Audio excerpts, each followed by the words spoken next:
देखो बेसिकली अब काम की चीज के अंदर ये है, जो सॉल्ट एनालिसिस में टोटल मिलाकर के अगर हम बात करें all across in salt analysis, तो हमारे पास दो तरह के अलग अलग चीजें हो सकती है। वन कैन बी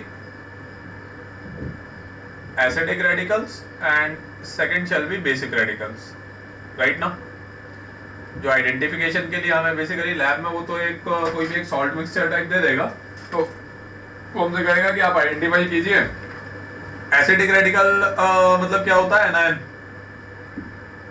राइट, ये नेगेटिव और ये positive. Basic radical basically positive वाले को कहते हैं, जनरल नेम नोटेशन है, राइट। अब बेसिकली जब वो लैब में हमें देगा, वो तो हमें एक मिक्सचर दे देगा और वो कहेगा कि भाई पता करो इसमें कितने एसिडिक रेडिकल और कितने बेसिक रेडिकल हैं। काम की बात ये है, राइट। तो एक काम करते हैं, पहले एसिडिक रेडिकल्स के बारे में बात कर लेते हैं कि इनको कैसे आइडेंटिफाई किया जा सकता है, राइट। तो देखो एसिडिक रेडिकल को आइडेंटिफाई करने के लिए ना, इसका एक बड़ा ही बेसिक सा क्लासिफिकेशन है, बहुत सिंपल क्लासिफिकेशन है बेसिकली। एसिडिक रेडिकल्स मतलब जितने भी एनायंस है ना, उनको दो पार्ट्स में बाइफरेट कर दिया गया है। एक को हम कहते हैं क्लास ए और दूसरे को कहते हैं class B. Bhuvi any idea कि इन दोनों में क्या डिफरेंस है, क्लास ए और क्लास बी में? नहीं, मैंने तो कोई और बाइफरकेशन पढ़ा था। मतलब बाइफरकेशन तो एक ही है और तो कोई बाइफरकेशन नहीं। क्लास एक मैंने तो पढ़ा था कि those react with dilute acids and those react. अरे तो वो तो इसके आगे आएगा, वो तो क्लास ए का बाइफरकेशन है। क्लास ए में आगे दो चीजें हैं बेसिकली, वो तो इसके आगे है। बट क्लास ए और क्लास बी में पहले तो बाइफरकेट करोगे ही ना। क्लास देखो, क्लास ए का जो बेसिक वो होता है वो क्या होता है, क्लास ए का बेसिक का ये होता है कि इसमें जो भी प्रोडक्ट होंगे बेसिकली, जैसे आप कुछ रिएजेंट वगैरह डालोगे, रिएक्शन वगैरह करवाओगे, उसके बाद में कुछ कुछ चीजें आपके पास में अचीव होनी स्टार्ट होंगी। तो इसके अंदर जो प्रोडक्ट होते हैं ना बेसिकली 2000 आइदर या तो गैसेस होंगे या फिर एसिड्स होंगे, तो वोलेटाइल एसिड्स होंगे। मतलब इन्हीं दोनों में से केवल एक प्रोडक्ट होगा, gases oblique volatile acids.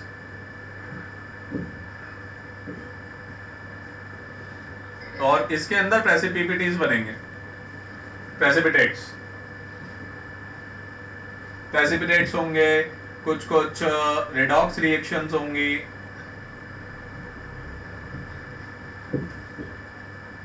Right. इसके बाद में आप बाइफरकेशन अगर करना स्टार्ट करते हो ना, क्योंकि ये छोटी छोटी चीजें हैं जो ऑब्जेक्टिव में आप लोगों से पूछी जा सकती हैं, मतलब थोड़े आसान टाइप क्वेश्चंस है, लेकिन वो बहुत इजीली ये सारी की सारी चीजें तो पूछ ही सकते हैं आप लोगों से ऑब्जेक्टिव के अंदर।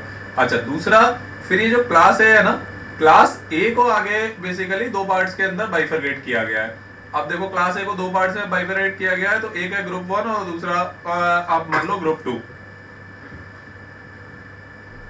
यहाँ पे वो आता है कि यहाँ पे अब जो ग्रुप रिएजेंट जो बेसिकली आप डालोगे आइडेंटिफिकेशन स्टार्ट करने के लिए, इसके अंदर डाइल्यूट एसिड डालोगे और इसके अंदर कॉन्सेंट्रेटेड एसिड डालोगे। ऐसा क्यों करोगे, मतलब डाइल्यूट एसिड और कॉन्सेंट्रेटेड एसिड से क्या फर्क पड़ने वाला है?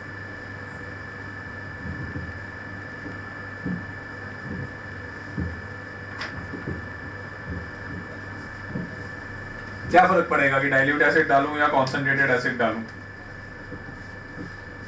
देखो मैं तुम्हें एक हिंट देता हूं, उससे शायद तुम लोगों को क्लैरिटी आए, आइडिया। देखो basically salt analysis is a very conceptual chapter, याद नहीं करना। इसके अंदर याद करोगे भी ना, कलर्स का केवल याद करना होता है। वो भी मैंने काफी अच्छे से एक उसका चार्ट बनाया हुआ है जिसमें बाइफरकेट किया हुआ है, वो मैं आज तुम लोगों को मेल कर दूंगा, अपनी स्टडी टेबल के सामने लगा देना, अपने आप ही याद हो जाएंगे वक्त के साथ, याद करने की जरूरत नहीं पड़ेगी। नाउ एक्सेप्ट द कलर्स, कुछ भी और चीजें याद करोगे ना तो मतलब जेई मेंस में शायद एक बार हो जाए, जेई एडवांस में नहीं हो पाएगा, क्योंकि एक्चुअली अगर आप ध्यान से देखोगे तो सॉल्ट एनालिसिस है क्या, it's a very highly conceptual experimental thing. या तुम्हें मिक्सचर दे दिया गया, तुम्हें पता करना है कि इसके अंदर क्या है क्या नहीं है।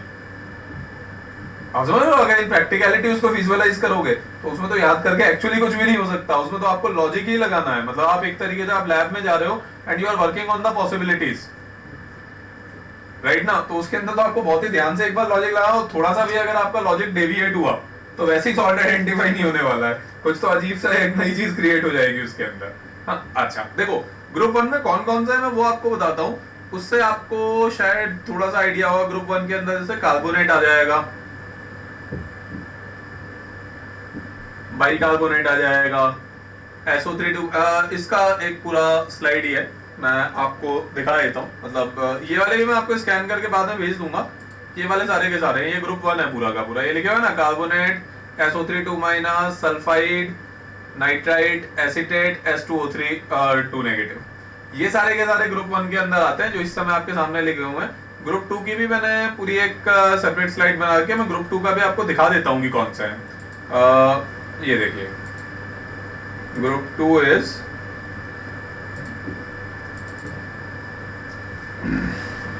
इसको क्या हो गया,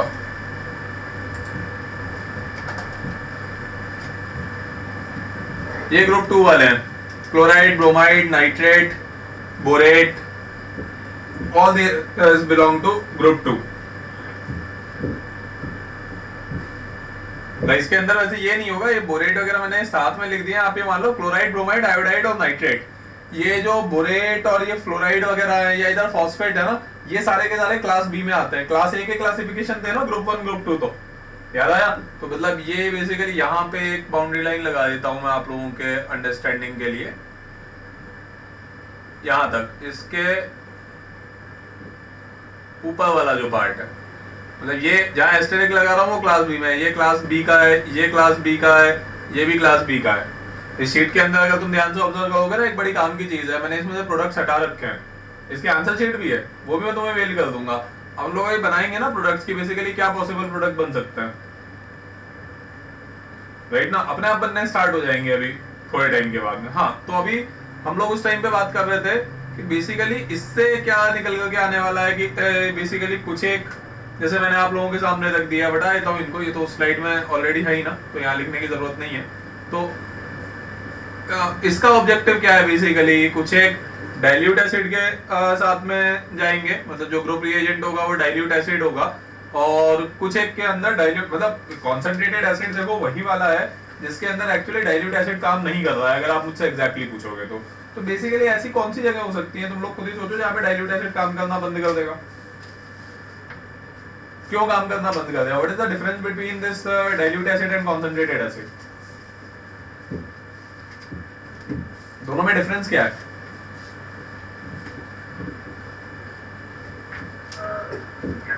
अरे सिंपल सी चीज है, सॉल्युबिलिटी के अंदर ही डिफरेंस होगा ना सबसे पहले तो। डाइल्यूट एसिड और कॉन्सेंट्रेटेड एसिड, कॉन्सेंट्रेटेड एसिड के अंदर एसिड का जो कॉन्सेंट्रेशन है वो रिलेटिवली काफी ज्यादा होगा, राइट ना। एसिड का कॉन्सेंट्रेशन अगर ज्यादा है, इसका मतलब रिएजेंट का कॉन्सेंट्रेशन बढ़ा रहे हो। अगर आप रिएजेंट का कॉन्सेंट्रेशन इंक्रीज कर रहे हैं तो आप जो भी आपको मिक्सचर दिया गया है उसकी सॉल्युबिलिटी इंक्रीज कर रहे हो आप इफेक्टिवली। सॉल्युबिलिटी क्या होती है, कितना ज्यादा स्ट्रांगली रिएक्ट कर सकती है चीजें। भाई सॉल्युबिलिटी में या तो पानी में जाकर के डिसॉल्व होगा या फिर रिएक्ट कर जाएगा, दो ही तो चॉइसेस है ना सॉल्युबिलिटी के अंदर, थर्ड चॉइस तो है ही नहीं। तो अगर मैं रिएजेंट की कॉन्सेंट्रेशन इंक्रीज कर देता हूं तो रिएक्टिविटी बढ़ जाएगी ना, राइट। मतलब इसकी एक्सट्रीम स्टेज होती है, अगर तुम लोगों ने एक्वारिजिया का नाम सुना हुआ है, एक्वारिजिया का नाम सुना होगा ना। हाँ, तो एक्वारिजिया के अंदर क्या करते हैं वो 1 पार्ट HNO3 3 पार्ट एक्सिल लेकर के नेसेंट ऑक्सीजन का जनरेशन कर देते हैं ना बेसिकली। तो एक तरीके से फोर्स कर देते हैं सामने वाले को कि अब तो आप डिसॉल्व होना ही है, सेकंड चॉइस नहीं है अब आपके पास में। आप देखो कोई भी चीज है जो कहीं और डिसॉल्व नहीं होती, एक्वारिजिया के अंदर आकर के डिसॉल्व हो जाती है ना। क्यों डिसॉल्व हो जाती है? इफेक्टिवली कॉन्सेप्ट क्या है, रिएक्टिविटी बढ़ा रहे हो, राइट ना। कि पकड़ के आपने नेसेंट एटम से ही रिएक्ट करवा दिया तो अब तो रिएक्ट करना ही पड़ेगा, चॉइसेस खत्म कर दिए आपने सामने वाले के पास में। तो कॉन्सेंट्रेटेड एसिड एक्चुअली आप वहां पे लेकर के जा रहे हो जहां पे बेसिकली, अब जैसे फॉर एग्जांपल आप अगर देखो, मैं आपको वापस से उन स्लाइड्स को गो थ्रू करवाता हूं तो आपको क्लैरिटी आएगी और ज्यादा। आप ये देखो, जैसे कार्बोनेट है बेसिकली, अभी इसके आगे की रिएक्शन हम पढ़ेंगे तो और ज्यादा क्लैरिटी आएगी। ये जितनी भी चीजें हैं ना, यहाँ पे बेसिकली ऐसा नहीं है कि इनकी सॉल्युबिलिटी के अंदर कोई बहुत ज्यादा इश्यूज हो। आप धीरे धीरे यहाँ पे आओगे ना, जो आपके पास में ग्रुप 2 के अंदर थे, क्लोराइड है, ब्रोमाइड, जैसे आयोडाइड होता है I-, अगर आप लोगों ने सुना होगा सिल्वर आयोडाइड तो बिल्कुल डार्क येलो पीपीटी होता है, राइट। तो इनके तो इंटेंस प्रेसिपिटेट होता है, इतनी आसानी से रिएक्ट नहीं करने वाले। तो यहाँ पे मुझे कंसंट्रेटेड एसिड मजबूरी में डालना पड़ेगा। डाइल्यूट एसिड अगर मैंने डाल दिया ना तो एक तरीके से इसका मतलब ये है कि वाटर डाल दिया मैंने, तो कुछ होगा ही नहीं ना basically, right. It is something like जैसे फॉर एग्जांपल आप आयोडाइड को ले लो, जस्ट आपको एक एग्जांपल दे रहा हूँ, क्या बनेगा वाटर से अगर आप मान लो आयोडाइड आयन की रिएक्शन करवाते हो H2O से, राइट, जस्ट एक एग्जांपल लिया है कि iodide ion reacting with H2O, क्या बनेगा? ज्यादा से ज्यादा HI बनाने की कोशिश करोगे पॉसिबल प्रोडक्ट में, यही करोगे ना, one of the very strong reducing agents. तो इसका मतलब if it is a very strong, अच्छा ये वेरी स्ट्रॉन्ग रिड्यूसिंग एजेंट क्यों होता है, ये कैसे पता चला हमें?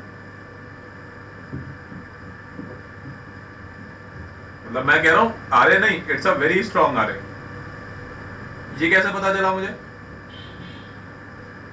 ये आई नेगेटिव और अच्छा नहीं। अरे सिंपल यार, ऑक्सीडाइजिंग स्ट्रेंथ पता थी ना, F2Cl2Br2I2, ये था ना ऑक्सीडाइजिंग एजेंट की नेचर, राइट। तो इसकी रिवर्स हो जाएगी ना रिड्यूसिंग एजेंट, आर इसका जस्ट रिवर्स हो जाएगा, F नेगेटिव सबसे पीछे आएगा और I नेगेटिव सबसे आगे आएगा, राइट। यहाँ पे मैडम वो सब मत लगा देना, वो ऑर्गेनिक केमिस्ट्री में होता है लिविंग ग्रुप एंड ऑल, यहाँ तो सिंपल होता है डेल्टा H हाइड्रेशन, राइट ना। हाँ, तो basically I negative is a very strong reducing agent. अगर ये बहुत ज्यादा स्ट्रॉन्ग रिड्यूसिंग एजेंट है, तो देखो ब्लू कलर से मार्क कर रहा हूँ, कहना ही से कि बैकवर्ड रिएक्शन बेसिकली इसमें 99% होगी और फॉरवर्ड रिएक्शन 1% होगी, कह सकता हूं ना मैं, राइट ना। ऑल्दो ये रेडॉक्स रिएक्शन तो है ही नहीं, बट वो I negative basically I negative में आकर के फिर यहाँ पे I2 में कन्वर्ट होना चाहेगा ना, ये नेचर होगी ना उसकी। तो HI में क्यों जाना चाहेगा, मतलब इफेक्टिवली वो HI तो डिसॉल्व्ड स्टेट में ही रहेगा। आप ऐसे कह लो या फिर इसको कह लो कि वेरी स्ट्रॉन्ग एसिड, ऐसे भी कह सकते हो। HFHCl HBrHI के अंदर वो I नेगेटिव बड़ा इजीली यहाँ पे जनरेट कर देगा। क्यों जनरेट कर देगा? Bond dissociation energy, HFHCl HBrHI bond dissociation energy सबसे कम होगी HI के अंदर, आसानी से I नेगेटिव को जाने देगा। I नेगेटिव अवेलेबल ही नहीं होगा तो I2 में क्या कन्वर्ट होगा यार, समझ में आई बात? ये समझ में आया? आगे बढ़ूं? अच्छा, I नेगेटिव क्या? I नेगेटिव अवेलेबल नहीं होगा तो I नेगेटिव अवेलेबल ही नहीं होगा तो I2 में कैसे जाएगा? I नेगेटिव की अवेलेबिलिटी तो होनी चाहिए ना, तभी तो I2 में जाएगा, तभी तो रिड्यूसिंग एजेंट की तरह एक्ट करेगा। स्ट्रॉन्ग रिड्यूसिंग एजेंट क्या होगा अगर HI से I नेगेटिव अवेलेबल ही नहीं होगा? HI से I नेगेटिव रेडिली अवेलेबल होता है क्योंकि बॉन्ड डिसोसिएशन एनर्जी HI की सबसे कम होती है, राइट ना। तो इसका मतलब ये हुआ कि आप वाटर को डाल दोगे I नेगेटिव के केस में, क्या कर लेगा वाटर वहां पे जाकर के, इफेक्ट ही नहीं कर पाएगा। तो इसका मतलब, ये मैंने एक एग्जांपल आपको इसलिए दिया है, इसका मतलब ऐसे सारे केसेस में जहां पे वो ऑलरेडी खुद ही एक बहुत स्ट्रॉन्ग नेचर का है, आपको इफेक्टिव रिएजेंट यूज करने पड़ेंगे जो उसके साथ रिएक्ट कर पाए, या और क्लियरली मैं कहूँ तो उसको रिएक्ट करने के लिए फोर्स कर पाए। कोई भी अगर नॉर्मल एक सॉल्वेंट डाल दोगे तो वैसे ही टाटा बाय बाय कर देगा उसको, क्योंकि वो खुद ही एक स्ट्रॉन्ग रिएजेंट है। समझ में आई बात, राइट। तो इसलिए ग्रुप 1 के अंदर डाइल्यूट एसिड होते हैं, ग्रुप 2 के अंदर कॉन्सेंट्रेटेड एसिड होते हैं, जहां पे हमें हायर रिएक्टिविटीज की जरूरत है, जो कि इतनी आसानी से डिसॉल्व नहीं होने वाले, इतनी आसानी से डायरेक्टली आकर के आपके साथ रिएक्ट नहीं करेंगे। समझ में आई बात? दिस इज व्हाई, ये एक चीज हो गई। अच्छा, इसके बाद में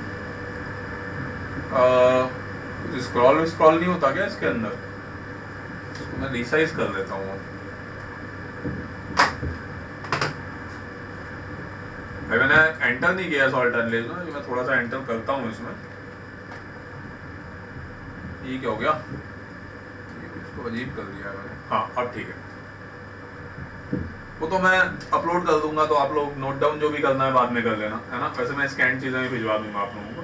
अब देखो इसके अंदर अब काम की चीज ये है बेसिकली कि there is something known as soda extract. नाम सुना है आप लोगों ने?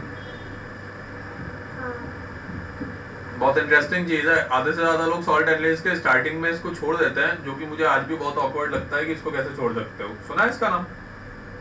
मतलब लोग सीधे एसिडिक रेडिकल का टेस्ट स्टार्ट कर देता है। पूछा हुआ है एक बार आईटी में, सोडा एक्सट्रैक्ट पे क्वेश्चन पूछा हुआ है, एनसीईआरटी में दिया भी हुआ है। देखो सोडा एक्सट्रैक्ट बड़ी सिंपल सी चीज है। सोडा कभी भी जब आप टेस्ट शुरू करते हो ना किसी भी चीज का, स्पेसिफिकली एसिडिक रेडिकल्स में, तो स्टेप 1 होती है कि प्रिपरेशन ऑफ सोडा एक्सट्रैक्ट। आप डायरेक्टली कभी भी टेस्टिंग शुरू नहीं करते। उसका मैं आपको रीजन बताता हूँ कि प्रिपरेशन ऑफ, यहाँ पे लिख लेता हूँ, प्रिपरेशन ऑफ सोडा एक्सट्रैक्ट। बहुत इंपॉर्टेंट चीज है, because I have seen most of the people skipping this. Skip भी क्यों करता हूँ मैं ये बताता हूँ, लेकिन सवाल इसी के ऊपर पूछा जाता है। होता क्या है बेसिकली कि आप एसिडिक रेडिकल्स का टेस्ट कर रहे हो, आपको जब सॉल्ट मिक्सचर दिया लैब में, उसमें ऐसा तो कोई हार्ड एंड फास्ट रूल नहीं है ना कि वो लोग आपको ये बोल रहे हैं कि इसके अंदर बेसिक रेडिकल नहीं है। आपको मिक्सचर दिया गया है तो ऐसा हो सकता है ना कि उसके अंदर बेसिक रेडिकल्स भी प्रेजेंट हो। अग्रीड। अब देखो बड़ी काम की चीज है, केवल 3 बेसिक रेडिकल्स होते हैं, Na+, K+ और अमोनियम आयन। इन 3 को छोड़ करके एक्सेप्ट दीज, बाकी के जितने भी बेसिक रेडिकल्स होंगे ना, सारे के सारे इन सम और अदर वेज एसिडिक रेडिकल के टेस्ट के अंदर इंटरफेयर करेंगे। इंटरफेयर मींस आपको लग रहा होगा कि AgCl का व्हाइट पीपीटी आया है, वहां किसी और ही चीज का व्हाइट पीपीटी आ रहा होगा due to the presence of basic radical. तो इन एनी के ये वाले इंटरफेयर इसलिए नहीं करते, ये जो 3 मैंने लिखे हैं ना, इनके सारे सॉल्ट सॉल्युबल होते हैं, कंप्लीटली सॉल्युबल सॉल्ट मिलते हैं इनके, राइट। बाकी के जितने बेसिक रेडिकल्स हैं वो एसिडिक रेडिकल को पकड़ के बैठ जाएंगे, सॉल्युबल नहीं होंगे ना, राइट। तो इसका मतलब it is our basic duty कि अगर मैं एसिडिक रेडिकल का टेस्ट कर रहा हूं, इन 3 के अलावा बाकी सब अगर इंटरफेयर ही करने वाले हैं बीच में, तो इसका मतलब मुझे रिमूवल कर देना चाहिए ना स्टेप 1 पे बेसिक रेडिकल्स का। मुझे पता नहीं है कि बेसिक रेडिकल दिया है नहीं, लेकिन हो तो सकता है ना मिक्सचर में, राइट। हाँ, तो इसका मतलब मुझे बेसिक रेडिकल्स का रिमूवल कर देना चाहिए। अच्छा, क्योंकि अगर मैं रिमूवल नहीं करूंगा तो क्या होगा, suppose if I don't remove this, क्योंकि क्वेश्चंस अभी कॉन्सेप्चुअली सारे इसी तरीके के आएंगे आगे। अगर मान लो मैं रिमूवल नहीं करता हूँ, वो सोडा एक्सट्रैक्ट से कैसे रिमूवल होगा बेसिक रेडिकल का वो तो अभी मैं आगे बताऊंगा, बट मान लो मैं रिमूवल नहीं करता हूँ तो क्या होगा।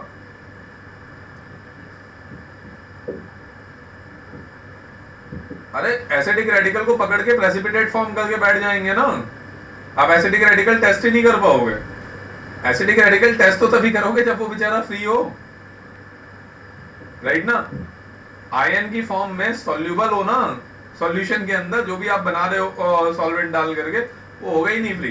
कोई और बेसिक रेडिकल पकड़ के उसको बैठा हुआ होगा, एक अच्छा सा पीपीटी दिखाई दे रहा होगा, and you will be confuse कि ये पीपीटी पता नहीं किस चीज का आ गया है अभी अचानक, राइट। तो सबसे पहले तो उसका रिमूवल। अब देखो उसका जो पुल करना होता है, उसके अंदर बड़ी सिंपल सी चीज होती है कि आप सोडा एक्सट्रैक्ट होता क्या है, जो भी गिवन सब्सटेंस है, बहुत सिंपल चीज है। लेकिन सबसे पहले स्टेप 1 पे you need to make this. एक दो जगह है जहाँ पे थोड़ा प्रिकॉशन रखना पड़ता है सोडा एक्सट्रैक्ट के केस में, वो मैं सेपरेटली बता दूंगा, बट लेट्स फर्स्ट अंडरस्टैंड कि ये होता क्या है। गिवन सब्सटेंस लो आप, और इसका one part of the given substance plus 3 parts of sodium carbonate. 3 parts आप ले लीजिए Na2CO3 के, 1 part of given substance and 3 parts of sodium carbonate, मतलब अप्रोक्सीमेटली वही लगभग 10 to 15 ml टाइप सॉल्यूशन बना लो। Distilled water, why distilled water, कोई भी इंप्योरिटी नहीं आया यार, एक नई मुसीबत नहीं खड़ी होनी चाहिए, बेसिक रेडिकल्स का रिमूवल है इस टाइम पे, राइट। अच्छा, तो अब इससे क्या होगा बेसिकली, जब आप ये वाला पार्ट यहाँ पे करने की कोशिश करोगे, तो बेसिकली आप लोगों को एक एग्जांपल देता हूं मैं। मान लो कि सपोज आपके पास में लेड सल्फाइड था, मान लो मैंने जो मिक्सचर दिया आपको लेड सल्फाइड का दिया हुआ था, तो क्या होगा, ये जो सोडियम कार्बोनेट आएगा, 1 पार्ट लेड सल्फाइड का लिया मैंने, 3 पार्ट्स बेसिकली सोडियम कार्बोनेट के लिए, और साथ में डिस्टिल्ड H2O ले लिया। क्या होना चाहिए अब आपके हिसाब से,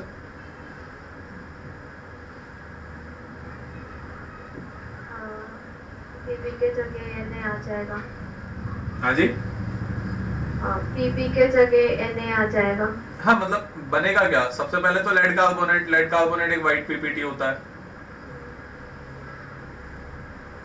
राइट। एक तो ये बन जाएगा, और प्लस बेसिकली हाँ वही सेपरेटली Na2S, तो ये तो सॉल्युबल है, सोडियम के सारे सॉल्ट सॉल्युबल होता है। अब इसमें सोडा एक्सट्रैक्ट कौन सा वाला पार्ट है, दिस इज सोडा एक्सट्रैक्ट, जिसको अभी ब्लू सर्कल में बना रहा हूं। सोडा एक्सट्रैक्ट क्यों कह रहे हैं इसको, क्योंकि सोडियम कार्बोनेट डाल करके आपने इसको एक्सट्रैक्ट कर लिया ना। अब आगे टेस्ट कंटिन्यू करो। अरे आपको सल्फाइड आयन ही तो चाहिए था, एनायन वाला पार्ट चाहिए था ना आपको, कि शांति से लेकर के आगे बढ़ो। तो आप इफेक्टिवली कर क्या रहे हो, सोडियम कार्बोनेट डाल करके, आपको पता है कि सोडियम का सॉल्ट तो सॉल्युबल ही होने वाला है, तो एनायन को सोडियम के साथ अटैच करके लेकर के आगे जा रहे हो बेसिकली, कि जो भी पीपीटी वगैरह बनना है उसको यहीं पे फिल्टर कर दो, और अब जो बचा बेसिकली वो एनायन का सोल्यूबल सॉल्ट ही है मेरे पास में। ये क्लियर हुआ आप सभी को? क्योंकि ज्यादातर जितने भी कैटायंस होंगे सब कहीं ना कहीं पीपीटी दे करके अभी गायब होने वाले हैं यहाँ से। कार्बोनेट के सारी व्हाइट पीपीटी होते हैं ना, सारे कार्बोनेट 99% केस में व्हाइट पीपीटी मिलेंगे आपको। क्लियर हुआ ये? राइट। तो इस तरीके से बेसिकली आप सबसे पहले सोडा एक्सट्रैक्ट बना देते हो। अच्छा, अब सोडा एक्सट्रैक्ट का एक और इसमें इंटरेस्टिंग चीज है कि इसको जब टेस्ट कंटिन्यू करोगे ना, यहाँ पे रेड कलर की लाइन बना देता हूँ, एक बहुत इंपॉर्टेंट चीज आती है यार। रेड कलर कहाँ गया? हाँ, टेस्ट कंटिन्यू करने से पहले यहाँ पे डाइल्यूट HCl ऐड कर देना। वाई? ऐसा क्यों? यही तो बड़ी इंटरेस्टिंग चीज है actually. I love teaching salt analysis. इस साल जैसे मैं कोऑर्डिनेशन कंपाउंड नहीं पढ़ा रहा हूँ, तुम देखना मेरे YouTube लेक्चर लिंक में वो पूरा अच्छे से रिकॉर्ड कर दिया मैंने, लेकिन ये तो बहुत ही मजेदार पार्ट है। Qualitative analysis is actually inorganic chemistry. Dilute HCl क्यों ऐड किया? अगर कोई कार्बोनेट बचाओ तो फिर CO2 बना दो। अरे यहाँ तो बहुत बड़ी मुसीबत खड़ी हो गई है। ये देखो सॉल्यूबल सॉल्ट है ना, ये लो, वाटर एडेड है ना, बेसिक सॉल्यूशन बन गया यहाँ तो बेसिकली इसका न्यूट्रलाइजेशन करना पड़ेगा आपको आगे बढ़ने से पहले, नहीं तो बेसिक सॉल्यूशन के साथ कंटिन्यू करते जाओगे। राइट, न्यूट्रलाइजेशन के लिए डाइल्यूट HCl ऐड कर दिया कि भाई जो भी NaOH बन गया है ना ये सब। अच्छा, एक तो ये न्यूट्रलाइजेशन है। दूसरा बेसिकली एक और चीज है कि यहीं पे मतलब यहाँ पे अलग से लिख देता हूँ, सोडियम कार्बोनेट भी होगा ना, सोडियम कार्बोनेट को भी डाइल्यूट HCl लेकर के क्योंकि एक्चुअली वो चाहे Na2S हो चाहे सोडियम कार्बोनेट हो, यहाँ पे नीचे लिखता हूँ मैं, देखो तुम लोगों को ज्यादा अच्छे से समझ में आएगा। बेसिकली वो चाहे Na2S हो या फिर सोडियम कार्बोनेट हो, इफेक्टिवली तो बेसिकली NaOH ही है ना। वो समझ में आ गई ना बात में क्या कह रहा हूँ? वाटर डाल रखा है आपने, हाइड्रोलिसिस है तो उसको न्यूट्रलाइज तो करना पड़ेगा ना बेसिकली। राइट, तो बेसिकली अब अगर आप इसको न्यूट्रलाइज करोगे ये तो न्यूट्रलाइजेशन हो जाएगा। मेरा एक्चुअली मेन कंसर्न ये था सोडियम कार्बोनेट, मेरा एक्चुअली मेन कंसर्न NaOH नहीं था, ये ध्यान रखना। I tell you why. ऊपर जाकर के देखो, थोड़ा सा और ऊपर लेता है, 3 पार्ट्स आपने सोडियम कार्बोनेट के डाले हुए थे, राइट ना? तो 3 पार्ट्स अगर उसके डाले हुए हैं 1:3 में, तो मेरा एक्चुअली ये मेन कंसर्न है। तो इसका मतलब मैं डाइल्यूट HCl, मुझे कैसे पता चलेगा कितना डालूं डाइल्यूट HCl? क्या एक्सेस में डाल दूं, क्या करूं? भूमि मैडम थोड़ा नाराज होकर गायब हुई लेकिन वापस आ गई। हाँ ये ठीक है। हाँ, तो क्या करूं बेसिकली डाइल्यूट HCl का कैसे डालूं, मतलब कितना डाल दूं, एक्सेस में डाल दूं, क्या करूं? डाइल्यूट HCl आप धीरे धीरे ड्रॉप बाय ड्रॉप ऐड करते जाओ, add till brisk effervescence stops। ये बहुत इंपॉर्टेंट चीजें हैं सारी की सारी। अभी डाल दोगे एक्सेस में उठा करके तो पहले बेसिक था, एसिडिक हो जाएगा सॉल्यूशन। समझ में आई बात? लैब में जाकर के वैसे मैं इफेक्टिवली बताऊं, अब मैं सॉल्ट एनालिसिस इतना अच्छा पढ़ा लेता हूं, बट अदरवाइज तो पहले 2-4 साल तो लैब में जाके टीचर्स के लिए भी प्रैक्टिकल करना बड़ा मुश्किल काम होता है, क्योंकि यार ये इतनी माइन्यूट चीज है ना, बहुत बड़ी मुसीबत हो जाती है। अब ड्रॉप बाय ड्रॉप यहाँ पे डालना है, ध्यान से देखना, बड़ी इंटरेस्टिंग चीज हो रही है। आप ड्रॉप बाय ड्रॉप डालोगे till the time brisk effervescence stop. Brisk effervescence किस चीज की आ रही है? कार्बन डाइऑक्साइड की आ रही है, राइट? तो जैसे ही CO2 खत्म हुआ मुझे पता चल गया कि सोडियम कार्बोनेट गायब हो गया है, राइट ना? अब यार इतना क्रिटिकली ध्यान रखना तो बहुत मुश्किल काम होता है लैब में जाके एक्चुअली। इसीलिए तो बेसिकली अगर तुम प्रैक्टिकली देखोगे ना तो मैं सॉल्ट दे देंगे वो डिटेक्ट थोड़ी होगा, क्योंकि एक तो इतना वो प्योरिटी के साथ देते ही नहीं है चीजें, फिर इतना सब ध्यान रखना तो काफी मुश्किल काम होता है। तो थोड़ा पढ़ाई वढ़ाई करके जेई में आंसर कर सकते हैं, लेकिन लैब में तो इतना आसान नहीं है। हाँ चलो आगे बढ़ते हैं। तो ये हो गया basically sodium carbonate extract. Soda extract तो भैया आप सबसे पहले बना लो ताकि आपकी गाड़ी आगे चले, नहीं तो गाड़ी रुक जाएगी। क्यों रुक जाएगी? सोडा एक्सट्रैक्ट नहीं बनाएंगे तो अब बताओ क्या क्या होगा? प्रेसिपिटेट हो जाएगा। हाँ मतलब पीपीटी आ जाएगा आपका, मतलब कुछ अजीब सा पीपीटी मिल रहा होगा आपको, कुछ समझ में आना बंद हो जाएगा थोड़ी देर में। मतलब वही लेड सल्फाइड दे देगा, लेड सल्फाइड का पेल येलो पीपीटी होता है। तो सर तो अभी सपोज अगर हमारे सॉल्ट में कार्बोनेट ही था तो हमने तो पूरा कार्बोनेट उड़ा दिया, अब हम कैसे निकालेंगे इसमें हाँ रुक जाओ, तो वो अभी 2-3 कंस्ट्रेंट्स हैं बेसिकली। सोडा एक्सट्रैक्ट इसीलिए हर जगह में नहीं बनाते हैं। अभी वो 2-3 कंस्ट्रेंट हैं कि अगर मतलब 2 पार्ट्स में डिवाइड कर लोगे स्टार्टिंग से ही, ऐसा हो सकता है कि उसने कार्बोनेट दिया हुआ है आपको, है ना, तो वो उस केस में मतलब वो तो अगर आप कार्बोनेट दिया हुआ है और आपने सोडा एक्सट्रैक्ट, कार्बोनेट के केस में सोडा एक्सट्रैक्ट यूज नहीं करते। वो आगे मैं वही बताने वाला था, 2-3 प्लेसेस हैं बेसिकली जहां पे आप सोडा एक्सट्रैक्ट के केस में चीजों को अवॉइड करोगे। जैसे मैं तुम्हें बता देता हूँ, that was the last thing. मैंने शुरू में कहा था ना कि वो मैं सेपरेटली बताऊंगा कि इसके कंस्ट्रेंट्स क्या हैं। पहले तो कार्बोनेट के केस में यूज नहीं करोगे, तो सिंपल है, वो जो मिक्सचर होता है ना, आपको कभी भी लैब में मिक्सचर देते हैं ना, अगेन ये बड़ी इंटरेस्टिंग चीज है, थ्योरी पढ़ते टाइम तो लोग भूल ही जाते हैं इस चीज को। ऐसा थोड़ी है कि आपको जो मिक्सचर दिया और पूरा का पूरा मिक्सचर आपने टेस्टिंग में डाल दिया तब तो हैप्पी बर्थडे हो जाएगा। आप उसमें थोड़ा सा पार्ट लेते हो बेसिकली, बाकी तो प्रिजर्व करके रखते हो, पॉसिबिलिटीज के ऊपर ही तो वर्क कर रहे हो ना, you are doing an experiment, right. तो उसमें कुछ पार्ट लेते हो। अब अगर ये टेस्ट फेल, इसके बाद अगर एसिडिक रेडिकल मिलना ही बंद हो गया ना, दूसरे वाले पार्ट को फिर आप कार्बोनेट के लिए डेफिनेटली टेस्ट करोगे विदाउट मेकिंग सोडा एक्सट्रैक्ट। एक और जगह है, we always avoid soda extract in the, मतलब ऐसे कार्बोनेट के लिए नहीं बनाएंगे, एसीटेट और क्लोराइड में नहीं बनाएंगे। अब एसीटेट और क्लोराइड का जब टेस्ट बताऊंगा ना मैं, वहां पर बताऊंगा बेसिकली वो वहां पे कुछ ऐसी चीजें बनती हैं जिसके केस में हमें हाइड्रोलिसिस स्ट्रांगली अवॉइड करना होता है। तो ऐसे सारे सिचुएशन जहां पे या तो कार्बोनेट की टेस्टिंग है या फिर आपको ड्राई टेस्ट करना है, किसी भी कंडीशन में सोडा एक्सट्रैक्ट नहीं लेंगे। समझ रही बात? ऐसी सारी सिचुएशन जहां पे वाटर अवॉइड करना है, अभी आगे आएंगे ना, ऐसे बहुत सारे टेस्ट आएंगे जहां पे वाटर नहीं चाहिए हमें, क्योंकि वाटर आते ही हाइड्रोलिसिस होकर के कुछ तो अजीब चीजें खड़ी हो जाती हैं। तो जहां पे भी सॉल्यूशन के अंदर कुछ वैसा है ना कि भाई वाटर नहीं होना चाहिए, वहां पे भी सोडा एक्सट्रैक्ट नहीं बना सकते हो,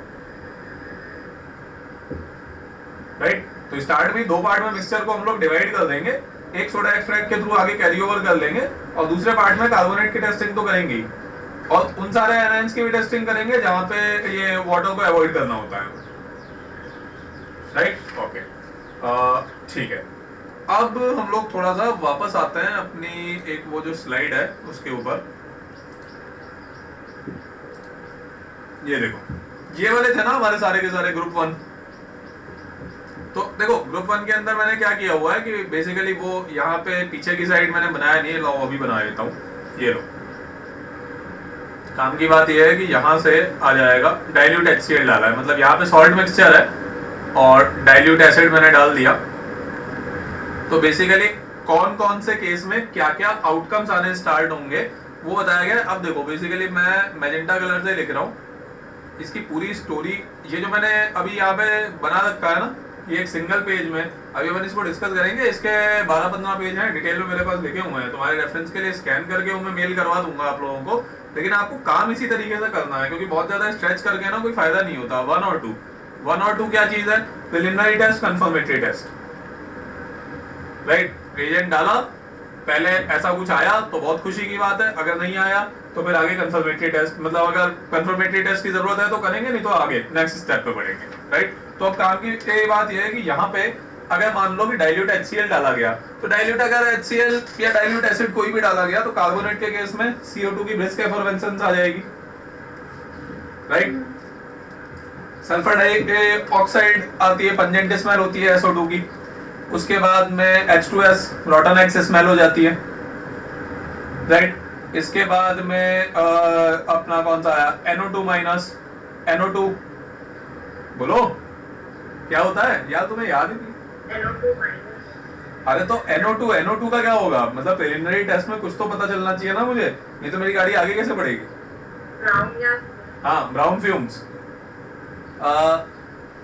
CH3COOH, विनेगर, हाँ vinegar smell, SO2 pungent smell, और ये लास्ट वाले में तो SO2 pungent smell plus sulphur की व्हाइट टर्बिडिटी, ठीक है। प्रिलिमिनरी टेस्ट हो गए सारे के सारे। कंफर्मेटरी के बारे में बात तो कुछ है, फेविकॉल वगैरह नहीं?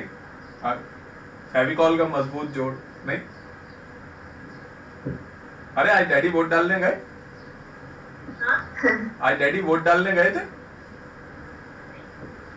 अरे बेचारा गूगल बता रहा है सुबह से महाराष्ट्र में केवल 20% वोटिंग हुई है, कोई वोट डालने नहीं जा रहा है, भरोसा उठ गया है गवर्नमेंट पे से। नहीं ऐसा नहीं है, महाराष्ट्र में एक्चुअली लोग घर पे बैठ के हॉलीडे सेलिब्रेट कर रहे हैं, कभी कभी तो हॉलीडे मिलता है, बाकी टाइम तो लोकल ट्रेन में जाना होता है सबको। हाँ तो हाँ सल्फर की वाइट टर्बिडिटी। अब कंफर्मेटरी टेस्ट के ऊपर आगे बात करना स्टार्ट करते हैं। ये मैंने ना जानबूझ के यहाँ से हटा रखा था, इस चीज को मैं दोनों चीजें आपको मेल करूंगा, जस्ट आप लोगों को 1 मिनट के लिए दिखा देता हूँ, then we will start practicing it immediately. ये देखो मैं कल एक्चुअली यही बना रहा था पूरा, इसके अंदर सारे आंसर्स हैं, समझ में आ गई होगी तुम्हें बात। यहां से गायब है ना, समझ में आई बात।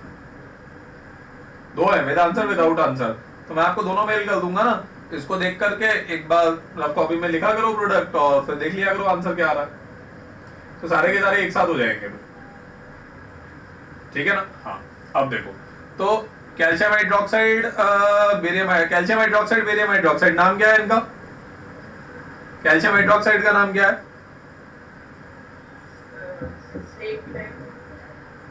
क्या? Slag lime. ये कहां से आ गया? क्विक लाइम क्या होता है? क्विक लाइम जो क्विकली मिलता है वो होता है कैल्शियम हाइड्रोक्साइड, CaO, राइट। फिर स्लैग लाइम होता है नो डाउट वाटर डालने के बाद में, और फिर बेसिकली वाटर जैसे ही आप एक्सेस में डाल देते हो तो उसको कहते हैं लाइम वाटर। चेन है ये पूरी, quick lime, slag lime, lime water. इसी तरह से बेरियम हाइड्रोक्साइड को कहेंगे बारेटा वाटर, क्योंकि वो एग्जाम में आपको ये फॉर्मूले देखा ही नहीं है, वो नाम लिख करके दे देता है, तो एक मुसीबत खड़ी हो जाती है कि ये क्या चीज है, राइट। और ये बहुत ज्यादा इंपॉर्टेंट इसलिए हो जाता है, बारेटा वाटर अगर उसने लिखा है ना, तो you must be very crystal clear कि बेरियम हाइड्रोक्साइड है, बेरियम ऑक्साइड नहीं है। अब ये इतना क्रिटिकली बेसिकली मैंने क्यों बताया है, क्योंकि वो बारेटा वाटर है या बारेटा वाटर नहीं है, उससे सीधा ये समझ में आ जाता है कि ड्राई टेस्ट है या एक्वस टेस्ट है, राइट। और उससे पूरी की पूरी स्टोरी चेंज हो जाती है फिर। हाँ अब आगे देखते हैं, तो क्या बनेगा भाई, यहाँ पे पहले वाले में बता दो, कैल्शियम हाइड्रोक्साइड या बेरियम हाइड्रोक्साइड अगर हम डालेंगे तो क्या बनने वाला है? Calcium carbonate. हाँ मतलब कैल्शियम कार्बोनेट और बेरियम कार्बोनेट, राइट। ये मतलब अपनी रफ शीट ही है, मैं आप लोगों के साथ ही सॉल्व करता जा रहा हूँ, फिर मैं डिलीट भी करता जाऊंगा, आंसर्स तो पूरे हैं ही, तो आप लोग फिर देखते रहिएगा। अब ये बना, ठीक है। इसके बाद में ये ध्यान रखना, अब ये बेसिकली क्या है, ये ड्राई टेस्ट है एक्वस टेस्ट है? एक्वस टेस्ट है, तो बेसिकली इसके बाद नेक्स्ट स्टेप ये जरूर होगी कि H2O CO2 अभी भी बेसिकली एक्सेस में है। अब क्या बनेगा? CaHCO3। हाँ वेरी गुड, बाइकार्बोनेट बन जाएगा, सिंपल सी चीज है दोनों का respective.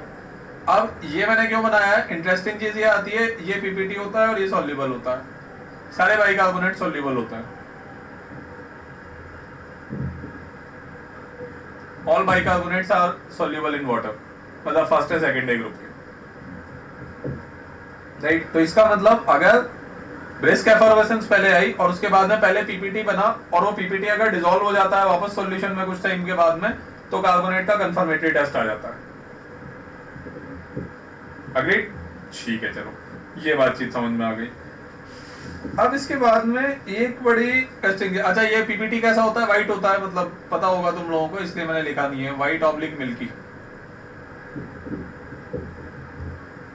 White oblique milky PPT, ठीक है। अच्छा अब यार एक बड़ी मजेदार चीज है यहाँ पे, देखो मैं बताता हूँ आप लोगों को, ये सब नोट कर लिया ना, रब कर रहा हूँ मैं, वो नहीं तो नोट वोट तो तुम लोग बाद में करते हैं ना। अब एक बड़ी इंटरेस्टिंग चीज है, मान लो कि यहाँ पे तुम्हारे पास में जैसे इसके अंदर वो लिखा नहीं गया है, अगर मान लो कि बाइकार्बोनेट है तो क्या करोगे? ये तो कार्बोनेट की तो स्टोरी मुझे समझ में आ गई। Suppose if bicarbonate is there, then what do you do? उसकी कैसे टेस्टिंग करोगे? मतलब ये एक डिस्टिंग्विशिंग टेस्ट आ गया बेसिकली, कि distinction test between carbonate and bicarbonate. अपना वो कहाँ गया, इस पे ले लेता हूँ मैं, बाइकार्बोनेट वर्सेस कार्बोनेट, मतलब एनायन में ये भी तो हो सकता है ना, क्योंकि जैसे ही कार्बोनेट टेस्ट हुआ ना, आपके दिमाग में इमीडिएटली आ जाना चाहिए कि भाई बाइकार्बोनेट भी हो सकता है। अब क्या करें, कैसे पता चलेगा? क्योंकि बाइकार्बोनेट से भी वही डाल दो डाइल्यूट एसिड वगैरह में, CO2 यहाँ से भी मिलेगा और CO2 यहाँ से भी मिलेगा, और आगे का तो पूरा कंफर्मेटरी आप सेम ही कर रहे हो। क्या करूं? बाइकार्बोनेट का जो इनिशियल सॉल्ट है वो सॉल्युबल होना चाहिए। बाइकार्बोनेट का नहीं नहीं नहीं, रुक जाओ रुक जाओ रुक जाओ, बहुत बहुत बड़ी गड़बड़ी हो गई है, ध्यान से देखो। कहाँ गया? ये नहीं था। CO2 मिल चुकी है, और रही बात यहाँ पे, तो यहाँ पे तो सारी सब कुछ सॉल्यूबल ही है, समझ आएगा? दोनों से आपको कार्बन डाइऑक्साइड ही मिलने वाली है। इसके डिस्टिंग्विशिंग टेस्ट के लिए बेसिकली फिर आप ये करते हो कि अगर ब्रिस्क एफर्वेसेंस आ जाती है, मान लो कि सपोज ब्रिस्क एफर्वेसेंस आई, तो फिर आप मैग्नीशियम सल्फेट ऐड करते हो, क्योंकि मैग्नीशियम सल्फेट जैसे ही आप ऐड करोगे ना, तो देखो दो पॉसिबिलिटी है, मतलब दोनों में अलग अलग वही दो पार्ट्स में बाइफरेट करके ऐड करोगे। मैंने इसीलिए आपको कहा, जब भी आप ये देखना, जब भी आपको मिक्सचर देते हैं ना किसी भी चीज का, एक सब्सटेंशियल अमाउंट देते हैं, क्योंकि बार बार आपको एक्सपेरिमेंट करके पार्ट्स वाइज करना होता है उसको। हाँ, तो स्टार्ट में ही आप थोड़ा सा पार्ट लेके टेस्टिंग शुरू करते हो। बाइकार्बोनेट और कार्बोनेट दोनों के केस में अब यहाँ पे हो जाएगा कि मैग्नीशियम कार्बोनेट का यहाँ पीपीटी बनेगा और मैग्नीशियम बाइकार्बोनेट सॉल्युबल हो जाएगा। तो ये सेपरेटली आपको ये टेस्टिंग करनी पड़ेगी उस टाइम पे, राइट? एक और इंटरेस्टिंग चीज है,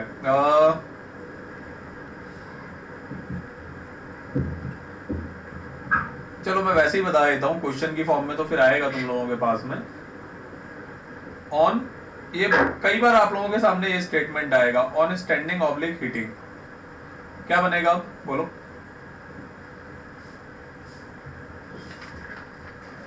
कार्बोनेट, वापस से कार्बोनेट का पीपीटी आएगा, समझ में आ गई बात? ये वाले पेजेस में स्कैन करके वही पेंट में आपको कन्वर्ट करके दूंगा, ताकि बेसिकली रिएक्शंस के प्लेस पे ना लिखना सारी की सारी चीजें, क्योंकि आपको जाकर के जेई में सारा आइडेंटिफिकेशन ही करना है, राइट? हाँ ठीक है, तो ये वाला पार्ट अब आप लोगों को क्लियर हो गया। अच्छा, इसके बाद में इसके ऊपर दोबारा आता है, तो कंफर्मेटरी टेस्ट में देखो एक तो ये चीज थी कि भैया यहाँ पे देखो अब आंसर्स में ही लिखा है कार्बोनेट वगैरह बन जाएंगे।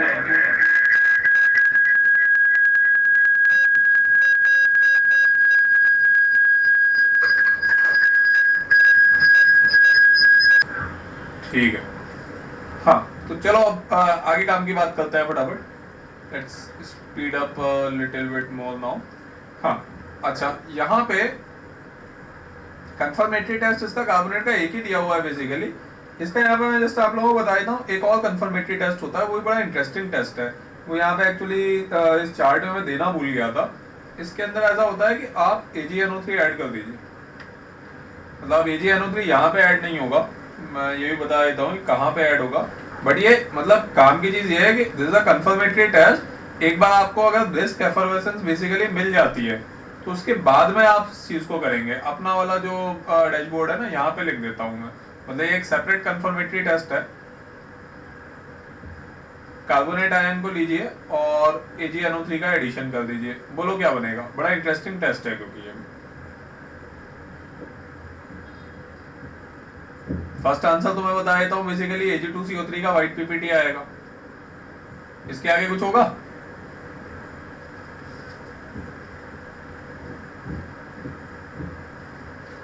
इसके आगे डेफिनेटली होगा, और इसके आगे ये कन्वर्ट होगा Ag2O एंड CO2 में। वाई? ऐसा क्यों होगा? अरे स्टेबल का है, जैसे ही सिल्वर, कॉपर, सिल्वर, गोल्ड जैसे ही आते हैं नोबल मेटल्स है, आपके दिमाग में तुरंत आना चाहिए कि आगे डिकम्पोज नेटिव मेटल की स्टेट में जाने में बिलीव करते हैं। ये तो यहाँ सोडियम कार्बोनेट होता है तो Na2O इतनी आसानी से नहीं बनता, पर यहाँ पे आपको हीट भी नहीं देनी पड़ेगी। Standing oblique heating, standing oblique heating पे ही हो जाएगा, standing oblique very small heating, right? और ये खुद फिर से अपने आप में एक पीपीटी है। तो सॉल्यूशन में देखो कि किस तरीके से रेडिकल चेंजेस होना स्टार्ट हो जाएंगे। आप ध्यान से ऑब्जर्व करना स्टार्ट करो कि क्या हो रहा है। आपने AgNO3 डाला, ये क्या था, कलरलेस। फिर बेसिकली सॉल्यूशन कन्वर्ट हुआ व्हाइट में, पीपीटी आया। वो पीपीटी थोड़े टाइम बाद ही basically yellow oblique brown brown PPT के अंदर कन्वर्ट हो गया, राइट। एक second, hello,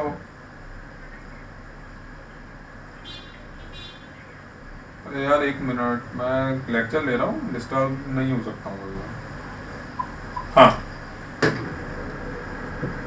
yellow oblique brown, right. तो अच्छा, इसके बाद फिर थोड़ी देर बाद सिल्वर में कन्वर्ट होगा, ग्रे।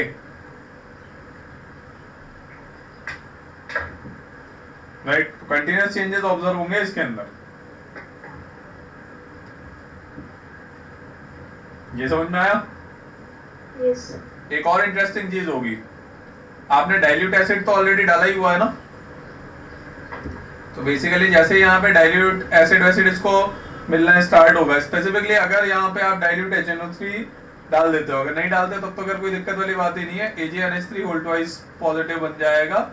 और यहीं से आप टेस्ट कर सकते हो कि बेसिकली ये सॉल्युबल, मतलब PPT dissolved soluble complex react हो गया ना। अमोनिया कहाँ से आया? क्या हुआ, दोबारा बोलो। अमोनिया कहाँ से आया? हाँ, मतलब HNO3 के साथ में ऐड करना पड़ेगा आपको, मतलब HNO3 ऑब्लिक NH3, वो तो नाइट्रोजन वाला पार्ट तो उसके अंदर है ही ना ऑलरेडी। नाइट्रोजन वाला पार्ट तो HNO3 के पास में भी अवेलेबल है, लेकिन अमोनिया का कुछ पार्ट आपको ऐड करना पड़ेगा रिएक्शन को एक्सेलरेट करने के लिए।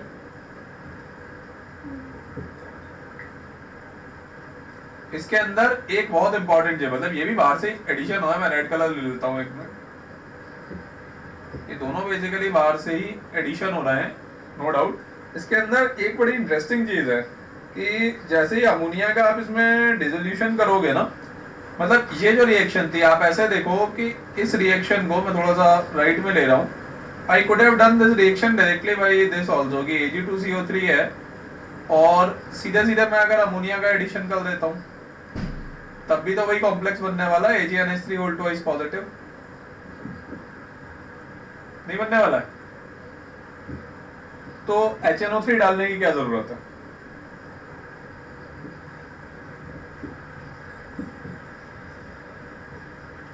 और HNO3 के अंदर ही बहुत ही स्पेसिफिकली आप देखो डाइल्यूट HNO3 डाला है।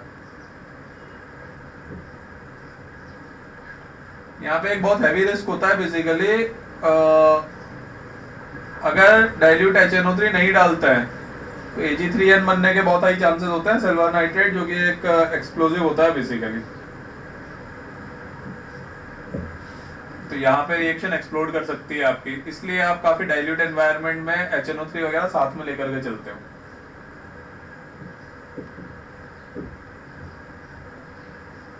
सेकेंड थिंग, इसका बहुत ही स्मॉल अमाउंट रहेगा, जब भी आप ऐड करोगे इसका लार्ज अमाउंट रहेगा, कुछ तो वैसा करना पड़ेगा कि इसको डालो और फटाफट बाय बाय करो।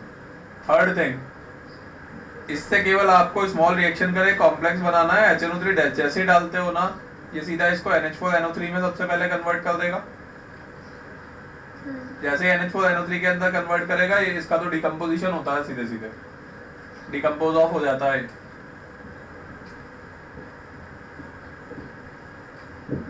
समझ आएगा, गैसेस वैसेस के अंदर डिसअपीयर हो जाएगा। तो इसकी पॉसिबिलिटी को आपको नेसेसरीली डाइल्यूट करना है। ये मैंने मेन कंफर्मेटरी टेस्ट में इसलिए लिखा था कि थोड़ा सा रिस्की टेस्ट होता है बेसिकली, लेकिन एग्जाम में पूछ सकते हैं आपसे, रिएक्शन वाइज पूछ सकते हैं क्या चल रहा है, क्योंकि वो तो सिंपल ये देंगे ना, इसको कहते हैं fumigating silver, this is fumigating silver.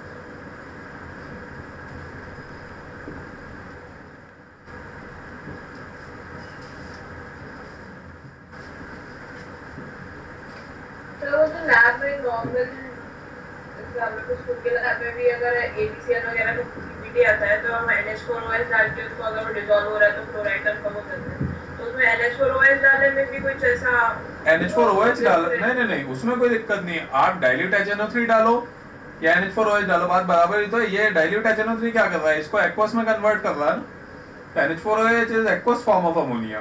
Problem gas के केस में है, क्योंकि सीधे गैस का डिसोल्यूशन बहुत हाई रिएक्टिविटी प्रोड्यूस कर देता है, ठीक है ना। NH4OH डाल दो तब तो कोई इशू वाली बात ही नहीं है, फर्स्ट क्लास का। और वहां पे भी लेकिन स्मॉलर अमाउंट्स ही डालते हैं, क्योंकि अननेसेसरी बीच में इतना ज्यादा इशू को हो जाएगा, मतलब no doubt it is highly risky ना, इसीलिए इसका अमाउंट काफी कम डाला जाता है। आपको करना क्या है, केवल कॉम्प्लेक्स के अंदर कन्वर्ट ही तो करना है ना, तो लिमिटेड अमाउंट ही डालो बेसिकली इसका। क्लियर हुआ? ओके।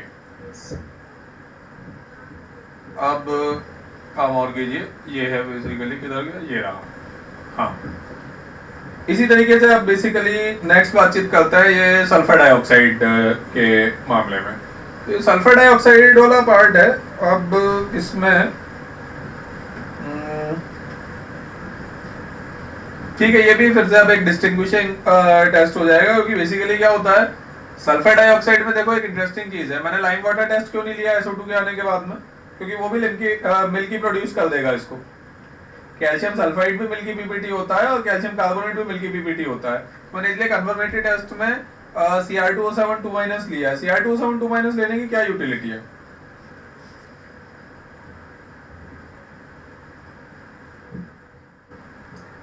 इसका कुछ कलर चेंज होता है ना, क्रोमेट और डाइक्रोमेट, ऑक्सीडेशन रिडक्शन। क्रोमेट और डाइक्रोमेट में कलर चेंज होता है? नहीं, ये बात थोड़ी सी समझ में नहीं है। अच्छा एक मिनट रुको, before moving into sulphur dioxide एक और काम की चीज है, वो पहले मैं आप लोगों को बता देता हूँ। डिस्टिंग्विशिंग टेस्ट जो मैंने आप लोगों को अभी अभी बताया था, बेसिकली एक डिस्टिंग्विशिंग टेस्ट तो मैं आप लोगों को ऑलरेडी बता ही चुका हूँ, बाइकार्बोनेट और कार्बोनेट का। पहला वाला डिस्टिंग्विशिंग टेस्ट अभी भी बताया था ना ऊपर, ये रहा, राइट। डिस्टिंग्विशिंग टेस्ट बाइकार्बोनेट और कार्बोनेट का एक डिस्टिंग्विशिंग टेस्ट तो ऑलरेडी बता चुका हूं मैं आपको, राइट। एक और डिस्टिंग्विशिंग टेस्ट है बेसिकली, वो भी मैं बता देता हूं आप लोगों को। अच्छा ये मतलब ये वैसे आप लोगों को पता होगा, before moving into distinguishing test, अगर कहीं ब्रिस्क एफर्वेसेंस आ जाती है CO2 की, राइट, तो बेसिकली अगर यहाँ पे मैं फिनोल्फथालीन डाल देता हूँ, क्या होता है? हाँ, ये पिंक कलर था ना, ये कलरलेस में कन्वर्ट हो जाता है। ये कभी कभार पूछ लेते हैं, बहुत छोटी सी चीज है, बट स्टिल मैंने कहा एक बार आप लोगों को बता देता हूँ। क्लियर? हाँ, एक और डिस्टिंग्विशिंग टेस्ट इसका ये है बेसिकली, कार्बोनेट और बाइकार्बोनेट के केस में आप Hg2+ से रिएक्ट करवाइए। आप जैसे ही Hg2+ से रिएक्शन करवाना स्टार्ट करेंगे ना, तो कार्बोनेट और बाइकार्बोनेट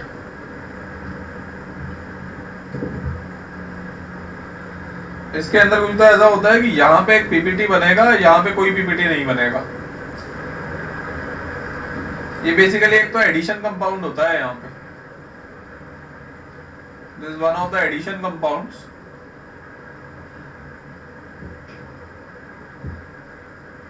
एक एडिशन कंपाउंड यहाँ पे क्रिएट होता है, उसको बेसिक मरकरी कार्बोनेट कहते हैं।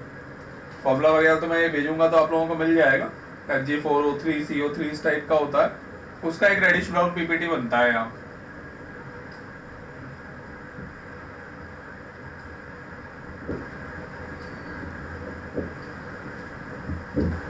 This reddish brown PPT.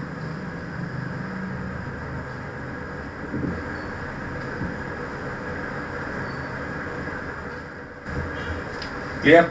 अच्छा, अब एक काम और करो, यहाँ तक तुम लोगों को काफी सारी चीजें अभी तक समझ में आई होंगी।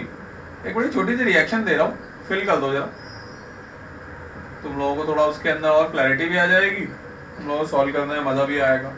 मान लो कार्बोनेट और बाइकार्बोनेट का एक मिक्सचर है मेरे पास,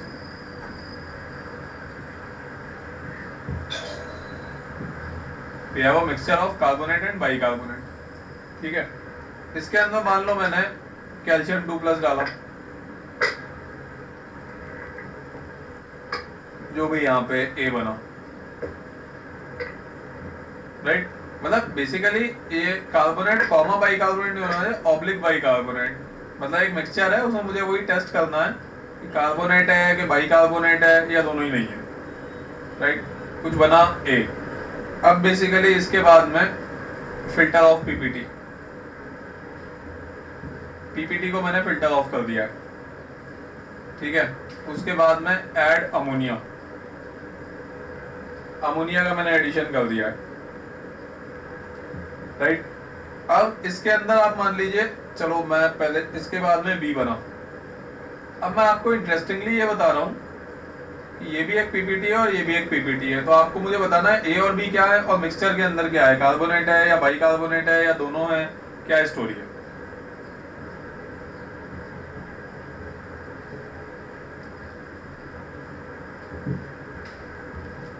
वही जैसे मैंने आप लोगों को दे दिया, इसी टाइप की लॉजिकल चीजें आपके सामने आती जाएंगी।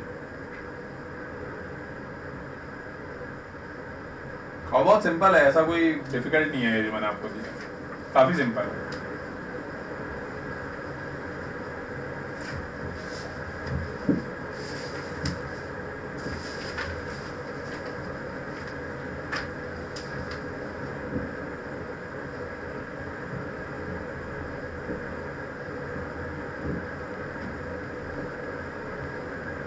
अमोनिया के तो सारे सॉल्ट सबसे सॉल्युबल है। अमोनियम आयन के, अमोनिया के नहीं, अमोनियम आयन के, ये मैंने अमोनिया का एडिशन किया है।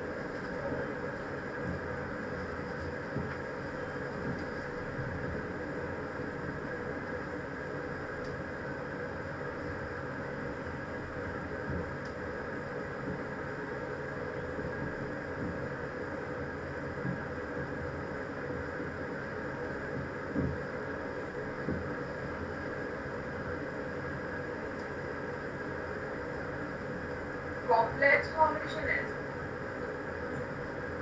कॉम्प्लेक्स फॉर्मेशन नहीं, मतलब मुझे तो ए और बी बता दो और ये बता दो कि मिक्सचर में क्या है या क्या नहीं है या कुछ भी नहीं है। आजकल तो आजकल तो भूवी मैडम एम लर्निंग के वीडियोस देख रही है। भूवी मैडम ने और सुमन मैडम ने ना ग्रुप बना लिया है बिल्कुल।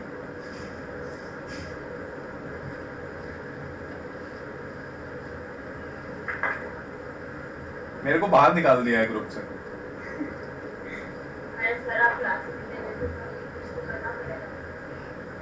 हाँ ये बात भी सही कह रही हो तुम। नहीं अभी मैं लूंगा सॉल्ट एनालिसिस, अब मैं पूरा पढ़ाऊंगा। बना रहा था मैं ये सारी चीजें बना। देखो बड़ी सिंपल सी चीज है, इसके अंदर दोनों है। कैसे पता चला मुझे? यहाँ पे ये जो पीपीटी है ना, ये कैल्शियम कार्बोनेट का है। और पता है बड़ी इंटरेस्टिंग चीज, टू योर सरप्राइज, ये भी कैल्शियम कार्बोनेट का पीपीटी है। अब ये बताओ कैसे? ये तो समझ में आ गया होगा कि कैल्शियम कार्बोनेट का पीपीटी है, क्योंकि एक कार्बोनेट बनेगा, एक बाइकार्बोनेट तो सॉल्युबल होगा। जैसे यहाँ पे Ca2+ डाला तो उससे ये CaCO3 का पीपीटी है, व्हाइट पीपीटी। इससे मुझे समझ में आया कि कार्बोनेट है। इसके बाद में इस पीपीटी को जब फिल्टर ऑफ कर दिया तो यहाँ पे क्या बचा? यहाँ पे बचा मेरे पास में बाइकार्बोनेट, राइट। और फिर जब मेरे पास में बाइकार्बोनेट बचा तो Ca2+ तो क्या ऑलरेडी है ही, और आपने अमोनिया का और एडिशन कर दिया। अमोनिया क्या है? अमोनिया एक लुईस बेस होता है। तो लुईस बेस क्या करेगा? Extract H+। तो जो अब समझ में आ गया होगा वैसे तुम लोगों को, ये वाला H+ है, ये तो अमोनिया साथ में लेकर के जाएगा, तो यहाँ बनेगा कैल्शियम कार्बोनेट और अमोनियम आयन। इंटरेस्टिंग रिएक्शन थी ना? हाँ चलो आगे बढ़ते हैं। अब आते हैं वो SO2 के ऊपर। अपना था ना, किधर गया चार्ट? देखने में कितना छोटा सा चार्ट है ना। हाँ तो SO2 का अब मैंने कंफर्मेटरी के लिए Cr2O7 2- लिया था। ऐसा क्यों लिया था? क्या करेगा? प्रोडक्ट क्या बनाएगा? प्रोडक्ट तो समझ में आया पहले। यहाँ पे कुछ प्रोडक्ट नहीं समझ में आए।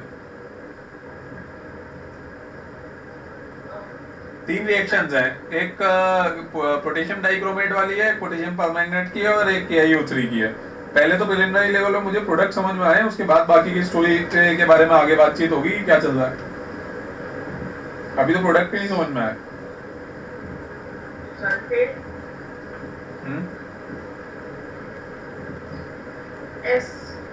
रेडॉक्स रिएक्शन होगा तो फिर सल्फर को हायर ऑक्सीडेशन स्टेट में जाना चाहिए। हाँ बिल्कुल जाना चाहिए। फिर क्या बनेगा? Sulphate ion. हाँ सल्फेट आयन तो बनेगा ही, इसके अलावा और कुछ? Cr2O3। हाँ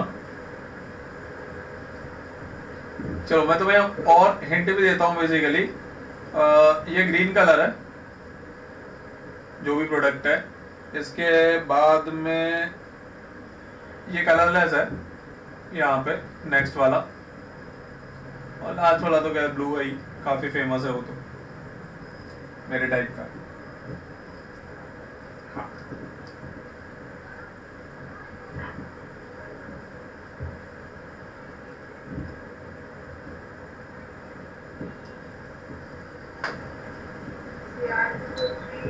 हाँ तुम्हारा अटेम्प्ट हो जाए तो बता देना, फिर मेरा टर्न।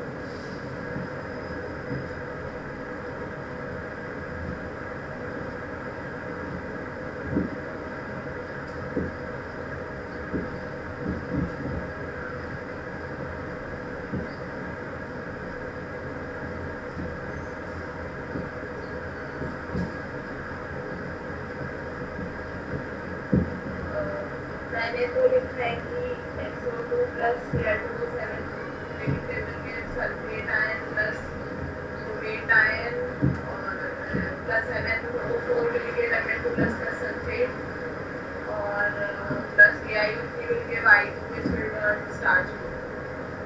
देखो बिल्कुल रेडीमेड आंसर। आज तो पूरी प्रिपरेशन करके आया हूँ मैं। अरे कल रात भर पढ़ाई कर रहा था, हाँ देखो होमवर्क कंप्लीट करके आया हूँ आज तो मैं पूरा।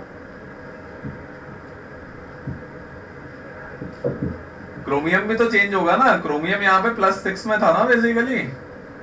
ये जो क्रोमियम था ये एक्चुअली +6 में है, ये भी तो चेंज होगा ना, ये +3 में जाएगा ना। Mn +7 से +2 में जा रहा है, और ये तो स्टार्च आयोडाइड कॉम्प्लेक्स है, ISC कॉम्प्लेक्स कहते हैं इसको। क्लियर? वापस आ जाओ यहाँ पे। चलो अब ये तो एक बातचीत समझ में आई। तो ये तो 3 इसके कंफर्मेटरी टेस्ट हो गए। अब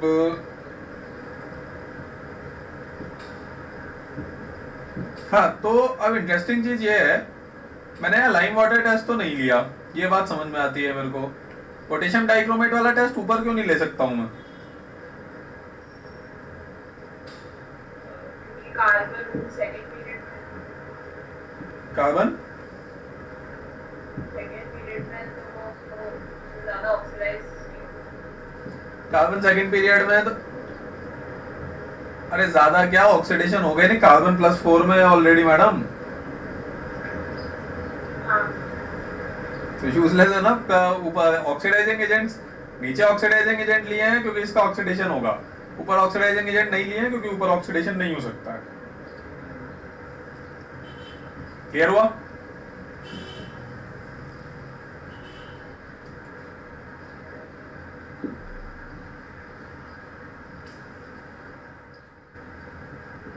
चलो एक और इंटरेस्टिंग एक्सरसाइज देते हैं तुम्हें। सिंपल है वैसे, काफी ज्यादा ही सिंपल है वैसे तो।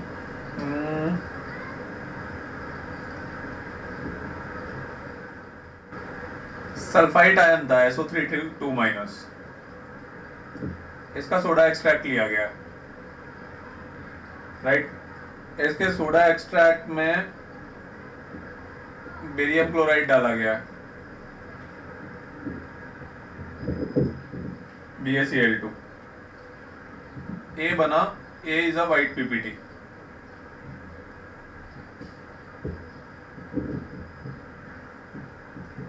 HCl डाल दिया गया डाइल्यूट,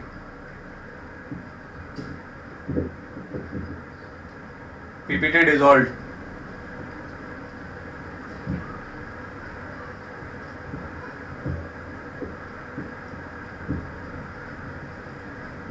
उसके बाद में ये जो A है,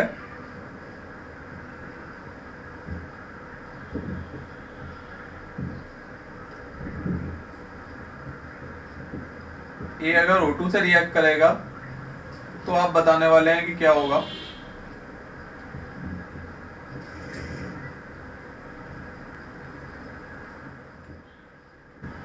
Br2 H2O से रिएक्ट करेगा तो आप बताने वाले हैं क्या होगा। HNO3 से रिएक्ट करेगा तो क्या होगा, और H2O2 से रिएक्ट करेगा तब क्या होगा। ये HNO3 कॉन्सेंट्रेटेड है, डाइल्यूट नहीं है।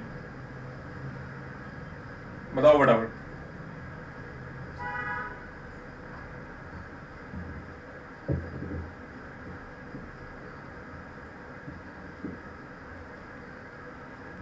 एक और वैसे चलो, मतलब तुम इतना करोगे या एक और इंटरेस्टिंग चीज है वो भी ऐड कर दूं साथ में, या बाद में ऐड करूं।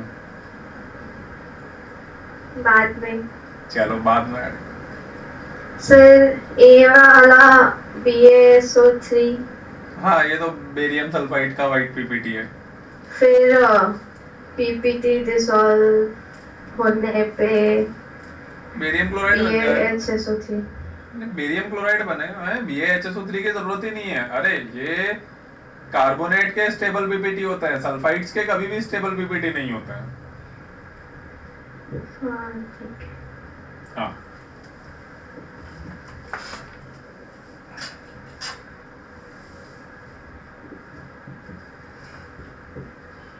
टू इंटरेस्टिंग नहीं।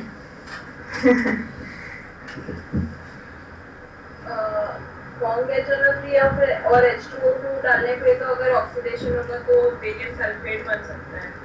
इन सबके केस में बेरियम सल्फेट ही बनेगा, सारे के सारे बहुत स्ट्रॉन्ग ऑक्सीडाइजिंग एजेंट हैं, और ये स्टेबल वाइट पीपीटी होता है।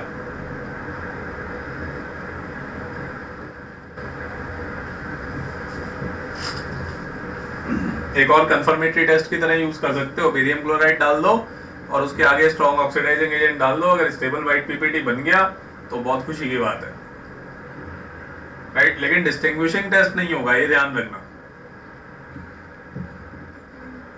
अच्छा डिस्टिंग्विशिंग टेस्ट होगा नहीं होगा ये भी बताओ। कार्बोनेट और सल्फाइड में डिस्टिंग्विशिंग टेस्ट होगा नहीं होगा ये।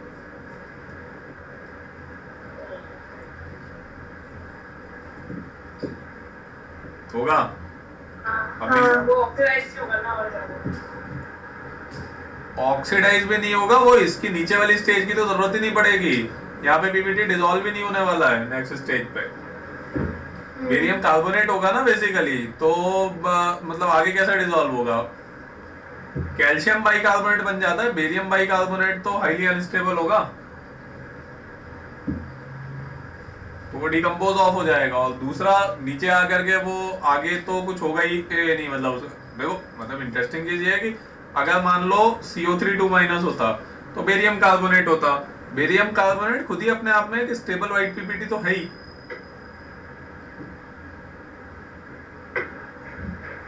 राइट। लेकिन बहुत स्ट्रॉन्ग कंफर्मेटरी टेस्ट नहीं है, इसलिए इसको as a confirmatory test use मत करना कभी भी, क्योंकि उससे बेटर टेस्ट है ना हमारे पास में। हार्ड एंड फास्ट कंफर्मेशन नहीं मिलेगा इससे। चलो ये समझ में आ गया। अब इसके बाद में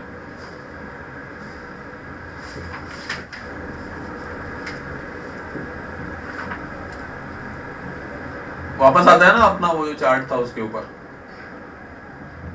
ठीक है, बाकी के तो सारे के सारे मैंने आप लोगों को बताई ही हैं वैसे। कहाँ गया?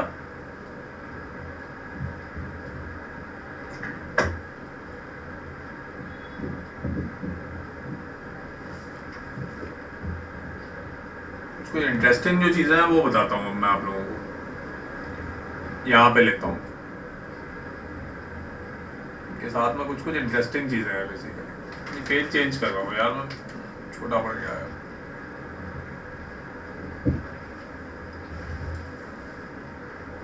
हाँ देखिए, SO3 2- अगर Ag+ से रिएक्ट करता है,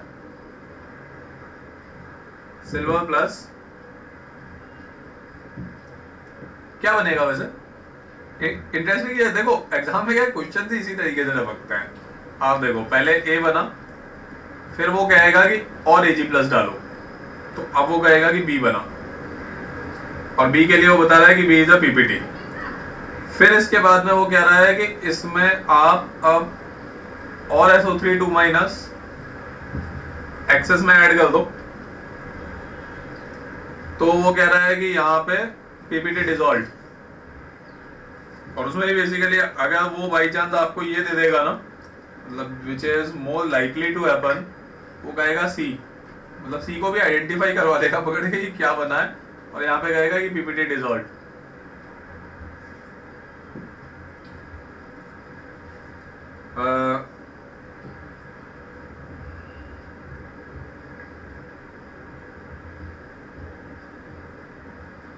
उसके बाद में यहाँ पे बॉईल करना शुरू कर दिया इसने इसको, ये सॉल्यूशन है। अब जैसे इसने बॉईल करना स्टार्ट किया तो यहाँ पे आया D, फिर से एक PPT आ गया। अच्छा, जहां जहां पे कलर्स बता रखे हैं वो भी मैं आप लोगों को बता देता हूँ। यहाँ पे इसका कलर बता रखा है व्हाइट PPT है, उसके बाद तो आगे बताया नहीं इसने कलर क्या है। फिर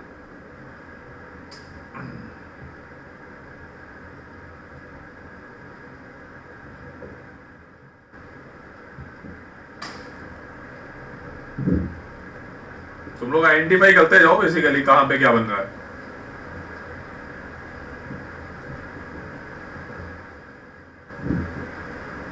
अमोनिया, फिर से PPT डिसॉल्व,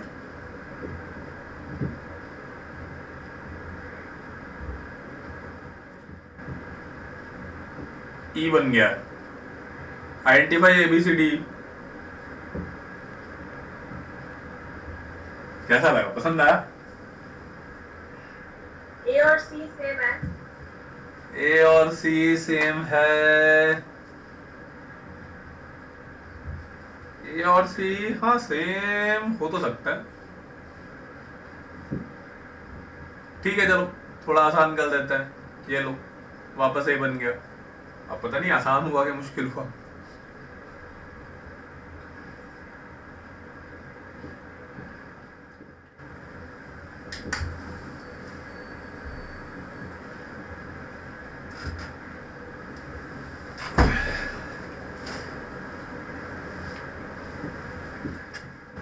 सारे रिएक्शन चार्ट्स वगैरह सब मैं तुम लोगों को दे दूंगा, आराम से बैठ करके पूरा इनको फिल करना, प्रैक्टिस हो जाएगी। ये प्रैक्टिस हो जाएगी, इसके बाद कुछ याद वाद नहीं करना पड़ता। मतलब याद करने से बेटर है कि इन सारी चीजों की लॉजिकली प्रैक्टिस कर लो ब्लैंक्स बना करके। तो मैं ये वाले पेजेस भी आज स्कैन करवा रहा हूँ, फिर मैं डिलीट कर दूंगा उसको इमेज फाइल से। आज रात को मैं यही करने वाला हूँ वैसे।